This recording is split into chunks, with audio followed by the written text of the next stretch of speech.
Hey Galaxy family, Chris Maldonado here, coming at you this Saturday, Febrero 20, for another episode of the Galaxy Guy podcast. Very excited to talk some Galaxy tonight. We will be talking about the new kit. We'll be talking about some Pavone rumors. As always, it seems to be the only thing that we're talking about nowadays. But hey, it's interesting, so stay tuned. Now, with me as always is Mr. John Romero himself from Babes of the Galaxy. Also joining us tonight, co-hosting, is Mr. Casey Cagle, resident donut maker. He is running one of the most interesting soccer / cooking, baking pages on Instagram. He'll be joining us tonight. So how are you guys doing tonight, man? Like, how's it going? How's your week, John? Good. Chris, I just want to make sure. Was I supposed to receive a delivery of the donuts for the show? Yeah, they'll come in due time. Okay, they're coming. I'll have a fresh dozen for you guys in due time. Man, you can't go wrong. That's the perfect pairing: donuts and soccer, right? Well, John and Chris, thanks for having me here. I really appreciate the opportunity. And yeah, as Chris said, at @nil donuts is the Instagram account. I just make donuts for big games, derby games especially.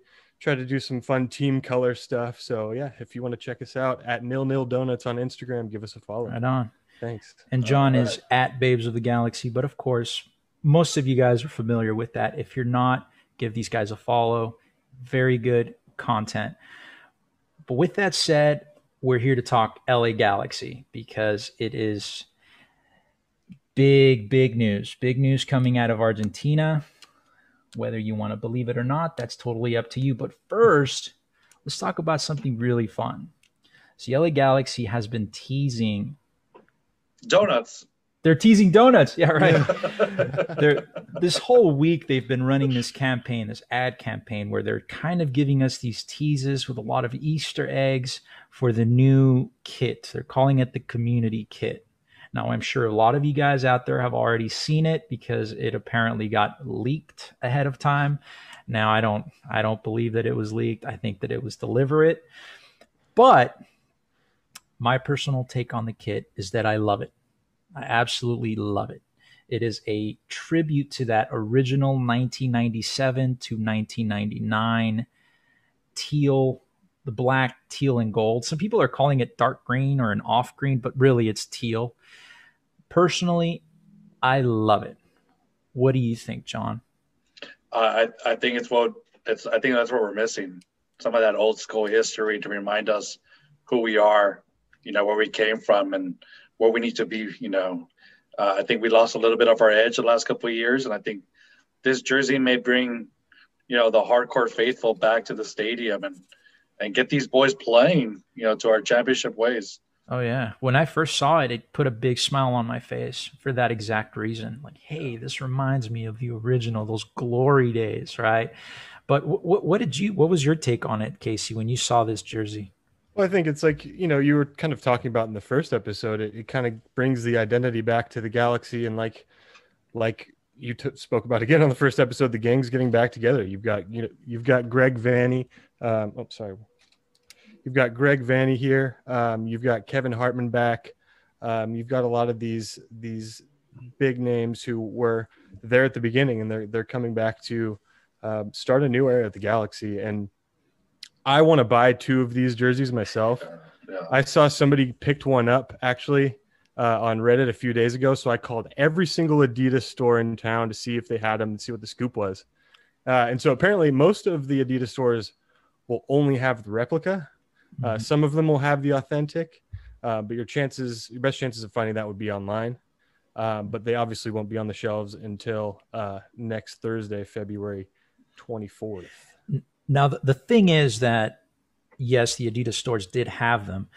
Oddly enough, and I don't think this was a coincidence, but apparently the jerseys came out in Mexico first. In the Adidas stores in Mexico. I'm not sure if you guys heard about this, right? But they were out in the Mexican stores first. I actually got on the phone with some of my relatives, and I was like, hey, can you go to the nearest Adidas stores and check this out for me? But point being is, Now, call it a conspiracy theory, call me crazy, but this jersey is set to be unveiled. Okay, the Galaxy's going to unveil this new community kit on February 24th. Okay, that's Febrero 24. That is also the day of, it's a national holiday in Mexico. Okay, it's the National Flag Day of Mexico. Okay, now I was talking with John about this earlier, and John said I should wear a tinfoil hat during the episode because he says it sounds like a conspiracy theory. But you know what? I think there's more to this, guys. I honestly do think there's more to this. I think that it's not a coincidence that the jersey came out in Mexico first. And I don't think it's a coincidence that it's coming out February 24th. And they're calling it the community kit. And if you're looking at a lot of these ads, it's the Hispanic culture, right? Now, we do have two of the biggest Mexican national stars playing for the LA Galaxy. There is a huge soccer audience in Mexico. I don't know. Am I crazy, guys? Tell me what you think. What do you think, John? Am I crazy? I think I think if there was a conspiracy theory, you may have something to it.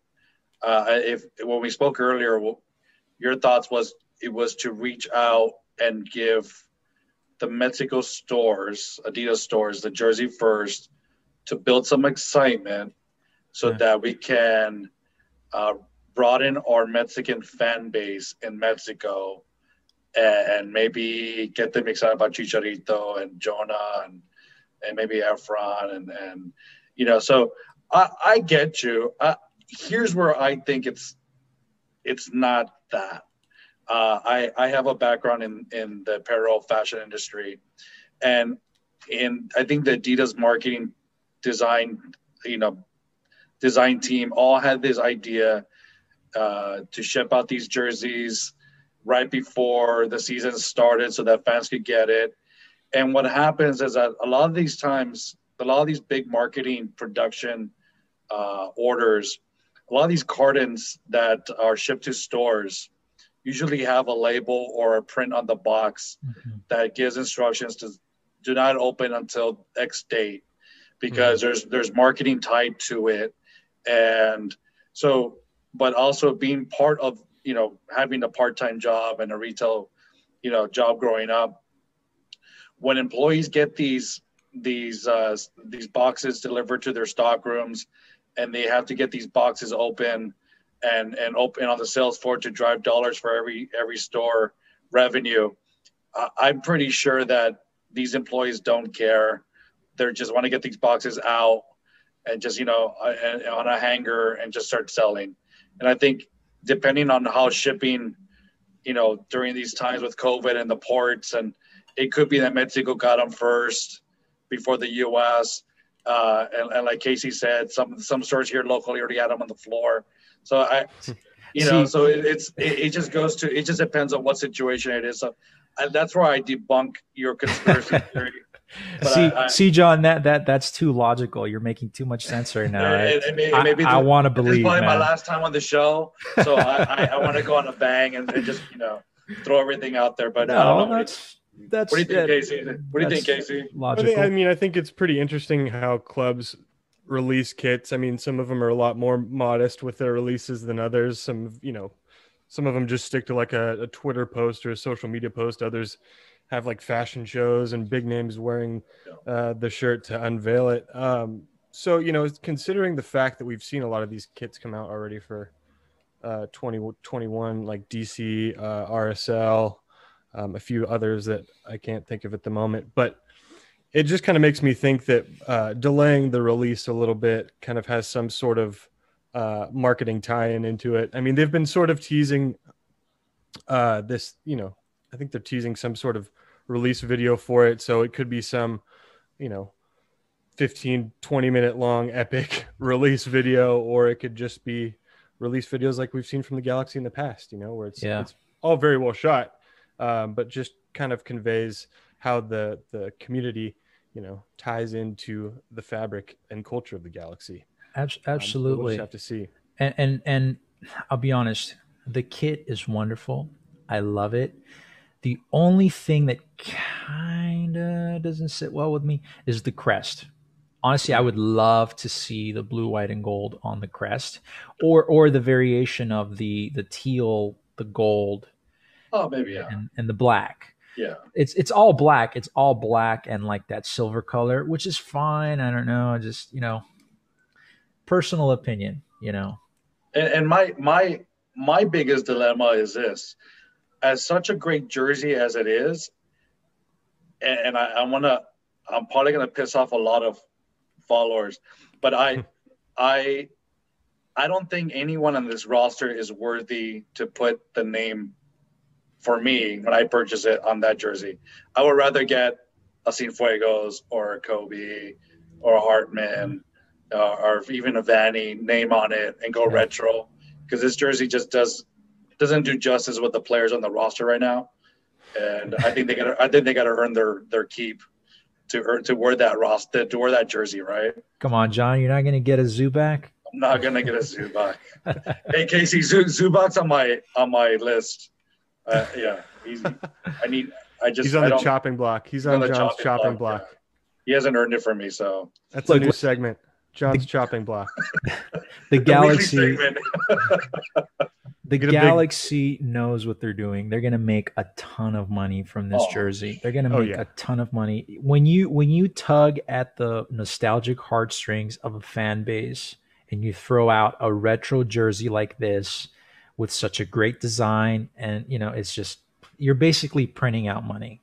The Galaxy is going to make a killing. I think this is something that fans have been really wanting for a long time. I mean, what was the third kit that came out almost 10 years ago? Was the black LA Flag kit that was an homage to the original 1996 kit. Right. And I think, fans have been really, thirsting for something that's nostalgic like this. And I think maybe we'll see the trend of a lot of retro type homages moving forward. We can only hope. I can only hope. And I still see a lot of people wearing that. I still see a lot of people wearing that black, green, and red jersey at the stadium. I've got one hanging up in my closet. Yeah. I'll be curious. I'll be curious to see if, with the success of this jersey, if it inspires next year's new home jersey.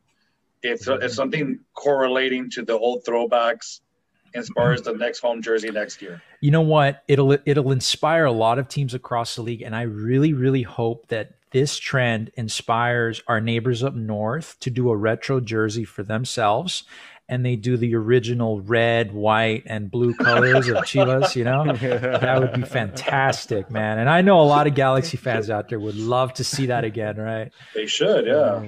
Get the Bimbo sponsorship back. Exactly, man. Back to the roots. Who was their mascot? Remember that mascot that they had? Yeah, the one with the little horns. Yeah. The really extreme looking goat. That's the best way to describe him. Right on.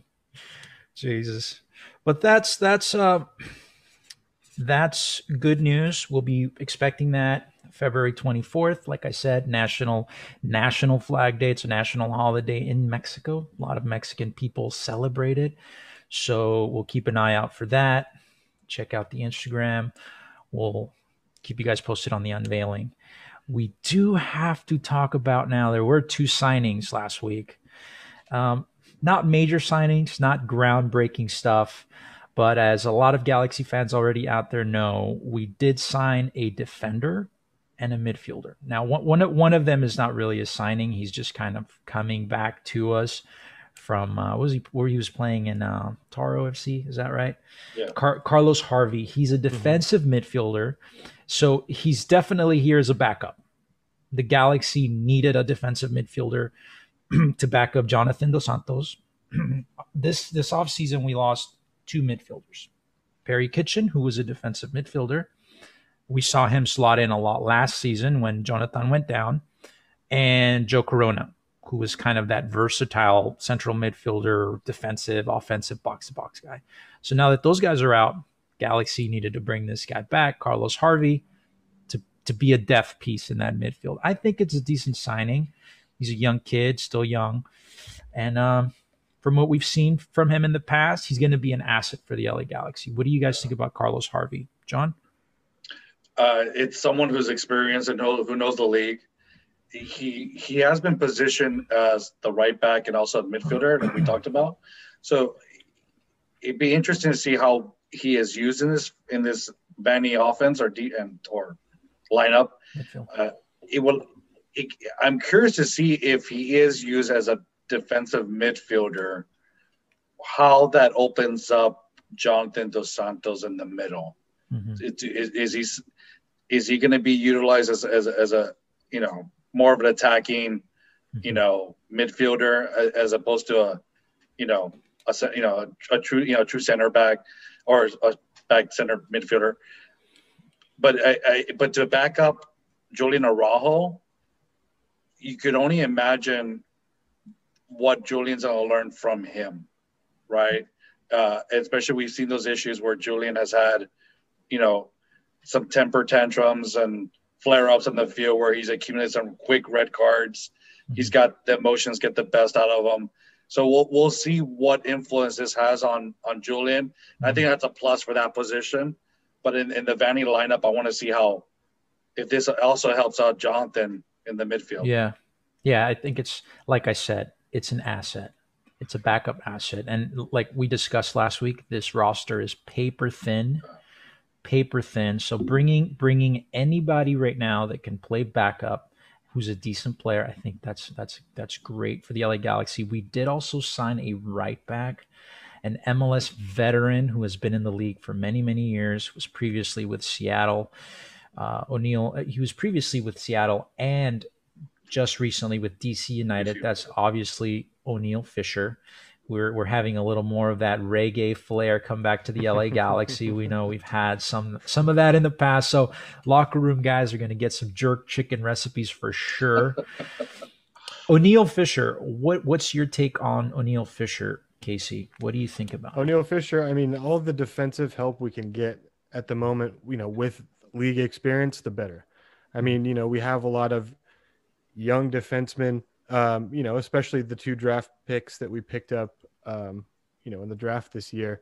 And so we're going to need some kind of veteran leadership alongside Pipo Gonzalez to, kind of steer the ship right in the back line there. I think that's going to be, you're going to see a lot of tinkering in the back line this season.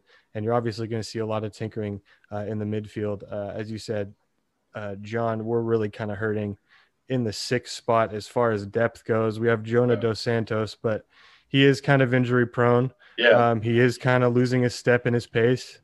And so I think he's young, he's Panamanian, he's hungry. He's gonna come in and compete. And I think we may see some starts from Carlos Harvey as well this season. And Casey, and last week we were just frustrated at every position, the lack of deftness. I mean, that's all we talked about. Mm-hmm. And as much as the fan base wants to let the young kids play, I was, I think Chris and I were just like, whoa, what are you guys ready to see the young kids take over this roster? If Jonah goes down, Chicharito goes down, Sasha goes down, and Julian gets called up. Yeah, I want to see this fan base literally jump up for the young kids. And none of us were like, yeah, we weren't excited. We're more scared than anything. I'm always excited to see young players get their chance to play. And we have some exciting prospects that just came up from Galaxy 2. For example, we're talking about the back line. Jaleel Neal, I believe his name is. This kid, 17 years old, out of Norwalk or Lakewood, California, if I'm not mistaken. 17 years old, and this kid is already 6'1". Okay, I've seen his highlight videos from his time at G2. He was a starter at G2, by the way. He looks to be like he can be a big piece for the LA Galaxy in the future. And if he gets some minutes this season, I think that would be great. He obviously needs to be transitioned. He needs to be eased in there. He can't just be thrown into the deep end, right? Like, hey, his first start is during a Classico, right? Like El Trafico or whatever. That's definitely not what you want to do. But 6'1" at 17 years old, this kid still has years to grow. Can you imagine this kid at 6'3", 6'4", young domestic player, defensive backline, center back? he's got potential, man. And but Chris, remember last week the fan base doesn't have years patience. You know, they're not gonna wait for these kids to develop. And that's we're not gonna wait another year and say, oh yeah, well we're still growing to. No way. The attention, we all know where the attention is in the LA market. You know, the others have it, up north. But, there's no way we as the supporters have a patience to have another Kurt Onolfo experience. Yeah. We have to win. We have to win now. And we have to win with force and defend our home turf and the whole field and the pitch. So I don't know. I don't think this roster does it yet. Yeah, and to kind of piggyback on that, John, I mean, we really haven't had a solid pair of young center backs since AJ De La Garza and Omar Gonzalez, I mean, like I kind of stated earlier, we need veteran leadership that's kind of groom these players into those Omar Gonzalez and AJ De La Garza type players who are homegrowns, who have the size and the ability, who just kind of need that guiding hand and that introduction, I guess you could say, to the league. Yeah. Hey, Chris, well, what was that reference you had to Steres the last couple of years that you were telling me before?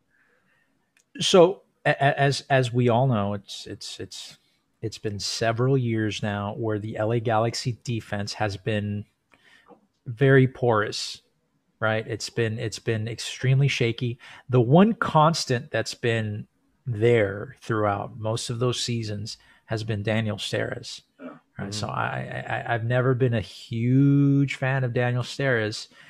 So this season, I don't know. I don't see him as a starter. I would give Dupuy the start. Yeah. So to Casey's point, we're missing the leadership. We're missing that attitude, that that brute in the back, the back line, which currently we don't have on any of from Steres or Dupuy or people. And so that's the one thing that irks me. It's like, come on, guys. Yeah. You guys might love Steres in the locker room. And if Steres is watching, I'm sure you're a great guy. You're just not what we need right now. But I'll take you because we're so thin. Yeah, he always plays with a lot of heart, and I give him that credit. But it's just not the quality we need at the moment. Listen, what we need to do is we need to get on the phone with Jelle Van Dam, and we need to get him out of retirement, bring him back so he can knock some sense into these kids. But to round off the topic of new signings, right? We have to obviously talk about transfer rumors. There's the one transfer rumor that just will not go away. It's not going to go away, I believe, until it's officially official. Okay. Never. And as far as we're concerned, he's been an LA Galaxy player. He's been signed. He hasn't been signed. Some people are saying the offer was accepted. Some sources are saying it was rejected. There's been plenty of stories developing out of Argentina in the last week alone. It seems like every day there's some groundbreaking news regarding Christian Pavone. The most important thing is that he did have surgery this past week. Successful surgery as far as we've been told. Now, he had been struggling with his ankles, according to his dad, for several years now. Okay, there wasn't an exact date to that, but he said several years. He was dealing with something called arthrofibrosis, I believe is a term that was used, the medical term. Don't quote me on that. But I'm sure we all saw those pictures on social media with the little pieces of bone that were removed from his ankles. And let me tell you, as somebody who has very bad ankles and plenty of ankle injuries from playing soccer most of my life, I can tell you playing with ankle pain is the absolute worst thing you could do, aside from playing with knee pain, of course. But if Christian Pavone was playing for the LA Galaxy at a limited capacity because he had all of that bone mass in his ankles and he was dealing with that much pain, I am excited to see what Christian Pavone can do now that he will not have to deal with that problem. What did you guys think when you saw those pictures and you heard of his surgery? John? Oh, they were squeamish. I'm just curious. Did the surgery happen here in the States or over there in Argentina? So that's another thing. The surgery did happen in Argentina, and his we'll talk about this in a little bit, but his dad did put out a statement. He did speak out about this in an interview. Pavone and his dad are saying that they really wanted to have the surgery here in Los Angeles. And Los Angeles, the LA Galaxy really wanted Pavone to have the surgery here in Los Angeles. Did you hear about that, Casey? What's your take on that? Well, yeah, and it just kind of plays into the, the trend of Boca being stubborn about this whole transaction. I mean, like we've talked about the other day, they've been sort of stonewalling us and very bullish from the start. Riquelme's been very difficult about negotiating for Pavone. And, and I think they're seeing him go for much less than they're pricing or tagging him for. And so at this point, I feel like they're sort of hands off and feel like they don't really have to protect their asset at this point. But you saw those pictures from his surgery. The chains are off. The beast is unleashed. I think we're going to see a lot from Pavone this season. Now, here's the interesting thing. I've said this before, and I'll say it again. Boca Juniors does not want to sell Christian Pavone to the LA Galaxy for $10 million. They absolutely do not want to do that. Christian Pavone, right after the 2018 World Cup, where he did play just a little over half of all the minutes available to Argentina during that 2018 World Cup, he actually played more than Gonzalo Higuain and Paulo Dybala, who's set to be the next replacement for Lionel Messi. But after that World Cup, Christian Pavone's market value was over $40 million. How do we know that? Because Arsenal put in a bid for Christian Pavone of 35 million euros, which is roughly about $42 million. Boca Juniors said no. They said no because Boca Juniors, if you saw any games prior to that 2018 World Cup, Christian Pavone highlights, the guy's a phenom. He's a fantastic world-class player. He's not even entering his prime years yet. He's still young. Boca Juniors values Christian Pavone, I would say, my guesstimate, anywhere from $50 to $60 million at that point when they rejected Arsenal. So now, after Christian Pavone took a dip in form at Boca, we can assume because of the injuries with his ankles, the Galaxy's offering $10 million. Boca Juniors does not want to sell Christian Pavone for $10 million, but we wouldn't even be having this discussion. It wouldn't even be a transfer rumor if Christian Pavone himself wasn't trying to force this move. So it's very interesting to me that this is all happening. What's your take on this, John? What do you personally think? I don't know. Personally, if Arsenal had given me that offer, I would have taken it back then. And again, no one foresaw COVID happening, and COVID changed the whole landscape. So it's not a spending spree like it once was before, because all teams across the globe are not, earning those tickets. They're not selling tickets, and there's no fans in the seats. So the whole game has changed now.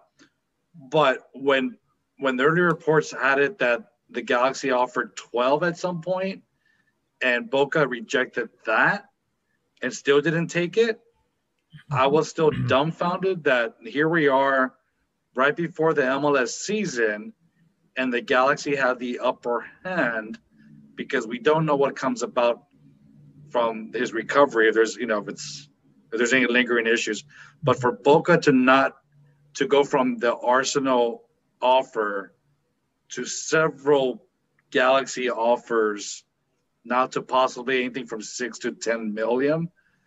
I don't understand how the board at Boca can just be okay with this number dwindling down. But we'll see what happens. I mean, I think the Galaxy have the upper hand. I don't think this worked out in any favor for the Boca franchise whatsoever. Yeah, like you said, John, they just completely lost on this deal, I feel like. And they're so soured that, nobody from Boca even contacted Pavone or his dad after his surgery. Right. And a lot of this information that we're getting recently is straight from the mouth of Pavone's dad. He gave an interview to some journalists in Argentina, and he basically confirmed that the LA Galaxy did make a $10 million offer. He said, quote, translation to English, obviously, but he said the $10 million offer was for 50% of the rights. The $10 million offer and 50% of the rights was there, referring to the LA Galaxy. And they were willing to pay it right away. So the LA Galaxy is desperate to get Pavone here as soon as possible, and this is according to Walter Pavone, who is Christian Pavone's father. Yeah, but Chris, but again, that to our point, why hasn't Boca gotten rid of him? You look at the offers that Rossi's getting in the marketplace, even Vela. Pavone can play in the Spanish league. He could play in Italy. He could play in maybe one of the European teams. Why Boca has, after we did Schelotto wrong, Yeah. Why haven't they gotten rid of Pavone's of the Galaxy? Because they're valuing Pavone at much more than 10 million. Coming in and swooping in and take Pavone at that deal. So if the Galaxy's at 10, some other team could come at 15 and they're still getting a bargain for Pavone. Yeah. That's what I don't understand about what's going on in Boca. Yeah, no, and it's a mystery, it seems, to a lot of people, right? Because we're hearing one thing from Argentina, we're hearing another thing from local reporters, but it's simple. You can only add 1 and 1 to get 2, right? Boca Juniors values Christian Pavone at far more than $10 or $15 million. Christian Pavone just turned 25 years old, okay? Technically, a soccer player on average, what they call the prime years of a soccer player, are from 26 to 29. That's when apparently soccer players are at the peak of their game. So technically, Christian Pavone hasn't even entered that yet. We haven't seen the best of Christian Pavone, right? And there's a reason why Christian Pavone earned himself that World Cup spot in 2018 over some other players that had been in the Argentina national team scene a lot longer. Because if you look at those videos from prior to 2018, the Boca Juniors games, the kid is a phenom, like I said. And in my personal opinion, he is worth at least 50 million when he's in tip-top shape, considering it's a normal market outside of COVID. I think a team would have been smart enough to pay $50 million for him. I mean, Arsenal offered $40 million, right? And this was, 2-3 years ago? Pavone's not an old guy. So it's not like his value went down because of his age. It can only go up because he's still young, right? So Boca Juniors definitely doesn't want to lose out on Pavone. 10 million to them would be a loss. Even at 50% for his rights, it would be an absolute loss to them. So I think maybe they're kind of just waiting for it to come down to the line. Maybe they get another offer out of nowhere, right? Maybe this has all generated some hype and another team comes in and gives a better offer. Maybe that's what they're hoping for. But we'll see. I mean, I don't know. You guys tell me. But Chris, you did bring up something that it just got me a little bit more nervous. So let's say we're able to swoop in and get Pavone and have him on the roster on the left wing. And then come during the summer when there's friendlies for World Cup qualification and so forth. I'm gonna open it up. Who's his backup? Who's gonna cover that position when he's gone? That's a good question. We have at this moment in time. At this moment in time, I feel like it would be legit. And that's just because we're so low on midfield options right now. But Casey, especially wingers. Legit may get called up, so he may not be there. Yeah. We might see Kai Koreniuk and Dunbar covering the wings. Yeah, so which give the young kids a trial, right? But like I said, you can't have all the kids go in at once, kind of like we had with 2017, because then you have the results of 2017. Right. So definitely has to be a transition. Some other things that I found interesting in what Pavone's dad said during his statements, right? He basically he's burnt the bridge with Boca Juniors. Pavone's dad has burnt that bridge with Boca Juniors. I don't know what else there's to say. It was very direct. He says in his final statement there, he said, in all honesty, being honest, any option at this point is better than Boca Juniors. They want out. Pavone and his dad want out of Boca Juniors. And, you know, I think Pavone this will be his year. He's going to come back stronger than ever before. We saw what he was capable of doing last season with the injuries, right? He played every minute. I think he was the one player. He was the one player that played every game, you know, and according to his dad, he was crying after every game from the pain in his ankles. You know, and I can relate to that. I can tell you that guy was probably suffering a lot. With an injury like that, it takes away from your mobility, takes away from your speed. And God knows we saw a lot of speed, explosiveness from Pavone last season. So he's going to come back stronger from this. And his dad is saying they want out. Pavone himself wants out. This could be the year where we see Christian Pavone be that MLS MVP. And they know that MLS is the springboard to a European contract. Well, and that's, I think too, you know, if the bridge is burned from Pavone to Boca Juniors, I think all the better. He's going to rise like a phoenix from the ashes. And I think it'll be a big burden off his back. You know, he can, you know, forget about his bad experience with them and want to create a new experience with the Galaxy. Yeah. Hey, listen, we have the DP spot open. We need an offensive piece. Okay. We saw what ended up happening last season when it was just Christian Pavone as our one offensive threat. Teams got smart very quickly and they figured out, hey, if we just defend that guy, their offense is done, right? So this season, we're going to need Pavone to be that guy, but we're also going to need to sign a couple more guys to take away from the heat, right? Because it's easy to put 2 of your 4 defenders on one guy. But now when you have to defend against maybe another winger that's a threat, maybe a center attacking midfielder, and then Chicharito, different story. But moving away a little bit from the Pavone thing, since we are talking about DPs, we do have 2 other DPs. That's Jonathan Dos Santos and Chicharito. A lot of Galaxy fans right now are kind of biting their nails. They're worried as hell, wondering, are these 2 guys going to show up this season? Is Jonathan Dos Santos and Chicharito, are they going to show up as DPs? Are they going to show up and are they going to perform? What's your take on that, John? I'm rooting for the success. I on a personal level, I would love to see Chicharito have a great year that year of redemption, so that he gets the fan base on his side. He deserves it for the career he's had. And then for Jonathan, you know, we've seen what he can do, and when he's on it, he's on it.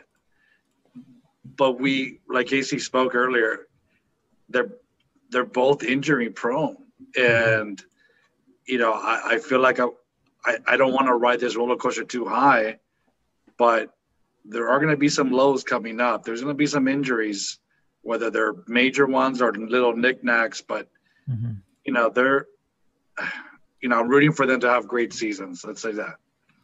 Right. Now I will agree. I don't think there's a single Galaxy fan out there right now that's rooting against these 2 guys. We all want them to succeed and be those guys. In my personal opinion, and I will talk a little bit more about this once I get a take from Casey, but in my personal opinion, Jonathan Dos Santos is no longer worthy of that DP spot. He's become a liability. When does the season start this year? April 27th, April 17th. Jonathan Dos Santos turns 31 April 26. He will be 31. I'm sorry to burst a bubble out there for a lot of Galaxy fans, but injuries don't get better as you age, especially for soccer players who have such a short shelf life. 31 in the soccer world is you're a grandfather. And Jonathan Dos Santos has been very injury prone throughout his entire career, even when he was younger. He had an interview with Kevin Baxter this last week, and where he said he actually thought about retiring because of his injuries. They were that bad. I'm sorry to break it to you, Galaxy fans. I don't think Jonathan Dos Santos is going to perform this year. I think his injuries will compound and they'll get worse. We might see him play less. That's just my take on that. Chicharito's another subject. I'm going to let Casey talk a little bit about Chicharito because I know he has a lot to say about this subject. He's been doing his homework. He knows a thing or two about Chicharito. What's the word, Casey? Is Chicharito going to be that designated player that we need, that striker that we need? Well, I kind of was thinking a lot about Chicharito's expectations for this season, especially after such a dismal first season with the Galaxy scoring only 2 goals. He seems to be using the off season to center himself. He's been working out a lot. Seems to be doing less sponsored posts for Vamos pay cards and Bud Light seltzers. So that seems like a good thing. But only time will tell if that's all for show. Mm-hmm. But where is he going to thrive this season, and where is he going to find success? Well, we have to look at the numbers. Okay. Mm-hmm. So I went back and looked at a lot of his goals. I mean, his numbers from 2009 to now, he's only maybe had a handful of double-digit seasons. First one being his breakout season at Chivas in 2009-2010. The season that got him signed by Manchester United. He had 21 goals in all competitions. Then he goes to Man U. His first season there, he scores 13 goals in the Premier League, 20 goals in all competitions. 11-12, he scores 10 goals in the Premier League, 12 goals in all competitions. 2012-2013, he scored 10 goals and 18 in all competitions. And, then he kind of fell off in appearances from there after falling out of favor with Louis van Gaal. And, he really was playing kind of second and third fiddle to players like, Dimitar Berbatov, Wayne Rooney, Robin Van Persie, all players who were top achieving class. Who were achieving the top goal scoring honors at the club those years. So then he goes to Real Madrid for a season on loan, scores 7 goals in the La Liga and 9 in all competitions. But really his biggest moment was scoring in that quarterfinal against Atletico Madrid, which took them to the semifinal of the Champions League. But otherwise he scored against pretty unremarkable teams. I mean, his first 2 goals were a brace against Deportivo La Coruna in an 8-2 win, and he scored another brace in a 4-2 win over Celta de Vigo. So I mean, these aren't Barcelona's, they're not Valencia's, they're not Villarreal's, they're not big teams in Spain that he's scoring against. I have heard that criticism before about some of these goals coming against very inferior opponents during basically the closing minutes of a game, right? Where the team's basically beat. So then he goes to Leverkusen, where he has a pretty good run of form. Okay. He scores 17 goals and 26 in all competitions in 2015, 2016. Back in the double digits the following year with 11 goals in the Bundesliga, 13 in all competitions. But then you also kind of have to see the players he was playing with. He had a world-class cast of midfielders here at Bayer Leverkusen in 15, 16 and 16, 17, really. He had Hakan Çalhanoğlu, who's a world-class midfielder for Turkey and plays for AC Milan. Admir Mehmeti, who's a great midfielder who plays at Wolfsburg now. Sorry about that. You're good. I'm back now. Karim Bellarabi, who's still at Leverkusen. Here we go. Sorry. Here we go. Okay. 3, 2, 1. Okay. Karim Bellarabi, who's still at Leverkusen. And is a legend of a player there. Kevin Campbell, who's at Leipzig. Lars Bender, who's still at Leverkusen. I mean, these are all world-class midfielders. And he had a world-class backup backing him up, allowing him to score those goals, is what you're saying. Exactly. And then he goes to West Ham, where, he doesn't reach the double digits. He scores 8 goals in 2017, 2018. 7 goals in the Premier League, 8 in all competitions the following year, and then just 2 in the 2019-2020 season. Right. Goes to Sevilla, kind of a disappointing run of form there. Only scores 1 La Liga goal and 3 in all competitions. Yeah. And then comes to us and plays 1 season, scores 2 goals. He's definitely in the twilight of his career, and he has definitely slowed down. So I've always said that when people need to manage their expectations regarding Chicharito is no longer that player that we saw in that highlight season at Leverkusen. He's not that player anymore. He doesn't have the supporting cast here in LA that he had at all of these teams. Like you said, you listed all of those world-class players that are top talent. He doesn't have that here in LA, and he won't. First of all, because we have a DP rule. You can't have that many world-class players in a team. And currently the way the team is built, he's not going to be getting that. So managing expectations, I don't think we're going to see that type of performance from Chicharito this year, unless we go out and get a world-class center attacking midfielder that's just going to provide all the service to him. But you know what? We don't have the DP spot for that. John?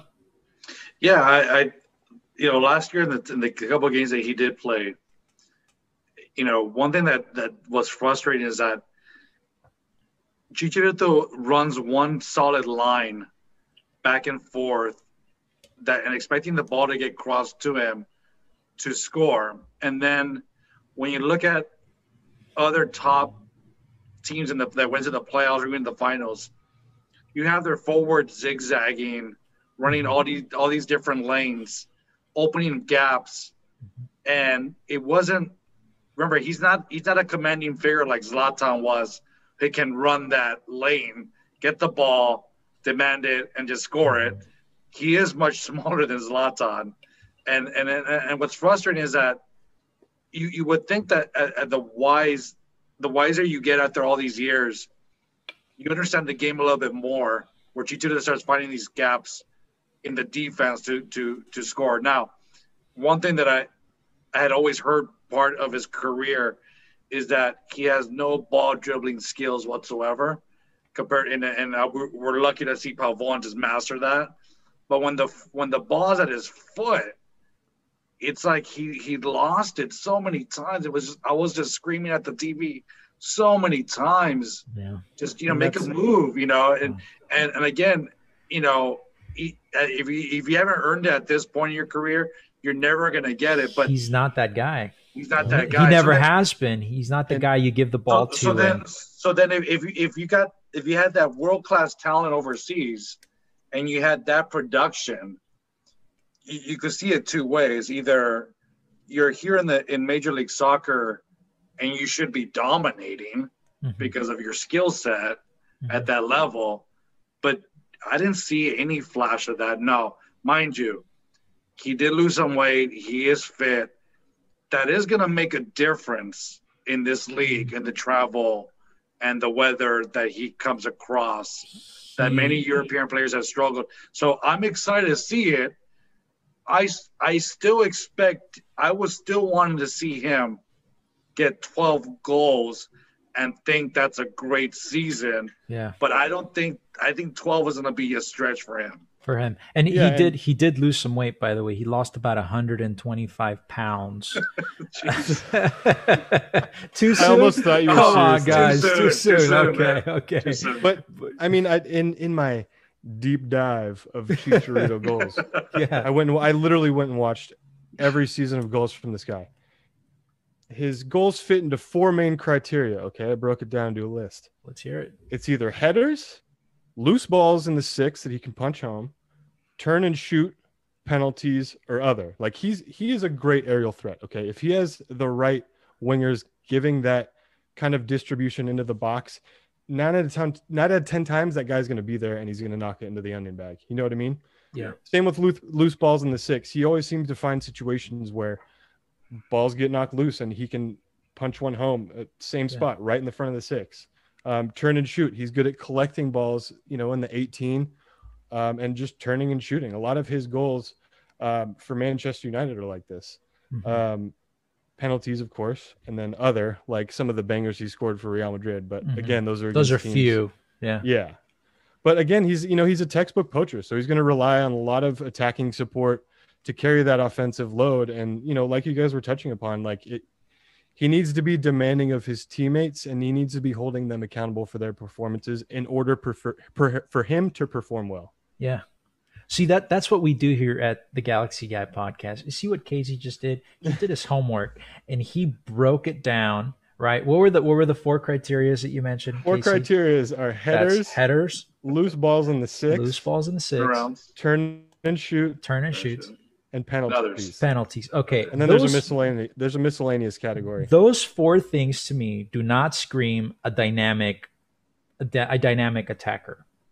That does not scream to me dynamic attacker. Greg Vanney himself said, one of his press conferences, right? One of the interviews he gave, he said that he needs this Galaxy attack to be dynamic. He doesn't want to do what we've been doing, which is just get the ball through the wings and then cross it and hope for the best. We can't do that anymore. That's predictable as hell, right? And we've seen what that has accomplished. It kind of worked with Zlatan because Zlatan is Zlatan. That's not going to work anymore. Chicharito's not that player that's going to provide that dynamic attack. That's why we need players like Pavone, and we need more players to fill that supporting cast for Chicharito in order for him to be successful with those 4 criteria, right? And Chris, we touched up on this last week. We saw in the second half of last season, teams were double teaming Pavon. And at that point, there was no other ball dribbler, no other creative shot maker on the other side to take that threat away from Pavon. Now I think I mentioned the Vanney offense, the 4-4-2 or 4-4-1-1, and then the 2 1s play off each other. Either Leget's put next to Chicharito on the front, or you put Pavon up there with Chicharito and have them go balls out flying, because Pavon's gonna get shut down if he's on the left, and there's no one else that I feel that is a much threat other than Leget if he goes balls out. Well, I think it's a little disappointing how things transpired with Katai, because I really would have liked to see his distribution to a player like Chicharito and having him and Pavone on the wings, because I think it would have been a different story last season. Yeah. I wasn't a big fan of Katai even prior to the events that happened and what his wife said, which we won't mention here, but I wasn't a big fan of him to begin with. I don't think he brought that speed, that dynamic play. He was very good at ball distribution. I'll give you that, but he wasn't the player that we needed. I think we need first and foremost, we need to fill that center attacking midfield position. We don't have that on the field. We have guys that can play in that position, but that's not their forte. Sasha Kleshten can play that position, not his forte, and he's 35 going on 36. His legs are gone. He doesn't have the stamina to do that anymore. Jonathan Dos Santos is more of a defensive player. His injury woes, stamina's not the same, right? We're not going to get that from the kids. We're not going to get that from Efrain Alvarez, who can play that 10, that center attacking midfield position. I don't think we're going to see that from him just yet.